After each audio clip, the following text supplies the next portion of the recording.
अस्सलामुअलैकुम नाज़रीन, मैं आपका होस्ट अख्तर चौधरी और आप देख रहे हैं मेरा यूट्यूब चैनल। तो नाज़रीन, आपको ये बताएं कि आज हम मौजूद हैं चुचक में। चुचक बहुत ही खूबसूरत इलाका है और आपको ये भी बताते चलें कि यहाँ पर आज एक बहुत ही खूबसूरत महफिल मुशायरा का इनेकाद किया गया था। सुखन कबीला के अहतमाम ये महफिल मुशायरा का इनेकाद किया गया था, जिसके सरपरस्ती आला जनाब एडिशनल सेशन जज असगर फहीम भट्टी साहब हैं और इसके बानी अमानत अली अमन साहब हैं। तो ये बहुत ही खूबसूरत महफिल मुशायरा था। तो मुख्तलिफ जो हमारे शोरा कराम जो ज़िला उकाड़ा के जो शोरा कराम थे वो यहाँ पर तशरीफ़ लाए, दूसरे इलाकों से भी शायर हजरात यहाँ पर तशरीफ़ लाए। तो हम आपको फ़र्दन सबका कलाम आप दसिया रसूल पाक ने रुतबा हुसैन दा, दसिया रसूल पाक ने रुतबा हुसैन दा, ए दीन मेरा सारे दा सारा हुसैन दा। बड़ी मेहरबानी। दसिया रसूल पाक ने रुतबा हुसैन दा, ए दीन मेरा सारे दा सारा हुसैन दा। ते जिंदा शहीद आख के कुरान दोस्तों, जिंदा शहीद आख के कुरान दोस्तों, करबल तो पहले दसिया से किस्सा हुसैन,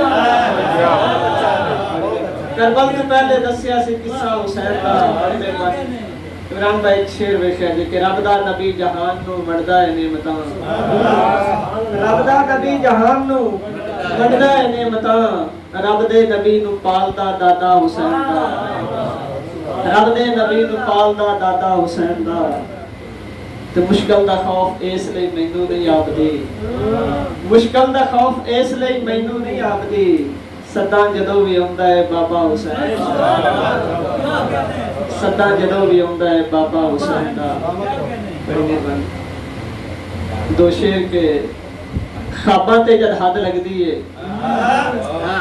ख्वाबां ते जद हद लगदी है, अख फिर अड़िया कद लगदी है।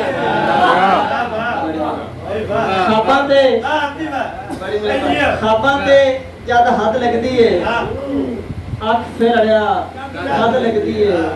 ते फिक्रा ढेर वधा देती है, फिक्रा ढेर वधा देती है, दी जद मां दे कद लगदी है।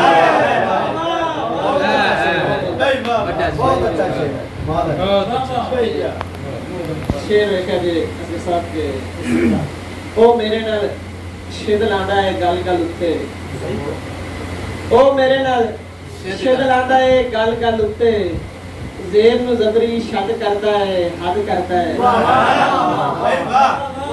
ओ मेरे नाल शिद लांदा है गल गल उत्ते, जेब नू जबरी शद करता है हद करता है। ते नफरत दा नबीज खिलारी वेड़े अंदर, नफरत दा नबीज खिलारी वेड़े अंदर, ए बूटा जद कद करता है।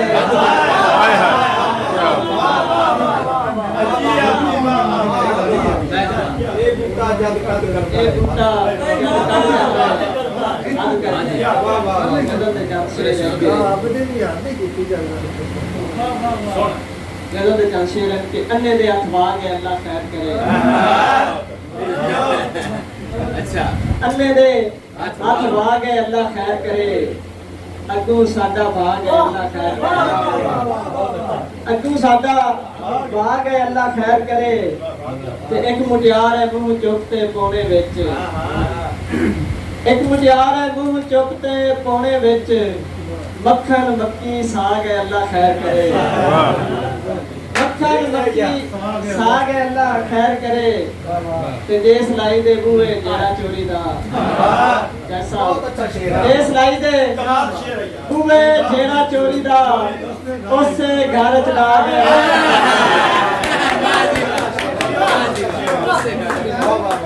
देस लाई दे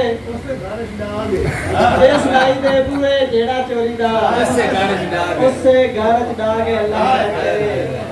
ते एकता गजल सदा दी आगे कसमे आगे, एकता गजल सदा दी आगे कसमे आगे, उत्तू दीपक राग है अल्लाह खैर करे। देस लाई दे बूहे चोरी दा, उससे घर दाग है अल्लाह खैर करे। आपने हमारे खूबसूरत शायर का जो कलाम था वो आपने सुना। आप उम्मीद है आप इसे बहुत ज़्यादा महसूस हुए होंगे। तो इस तरह की हमारी मज़ीद आगे वीडियो देखने के लिए, हमारी खूबसूरत वीडियो देखने के लिए हमारे चैनल को सब्सक्राइब कर दें और वीडियो को लाइक कर दें। बहुत शुक्रिया।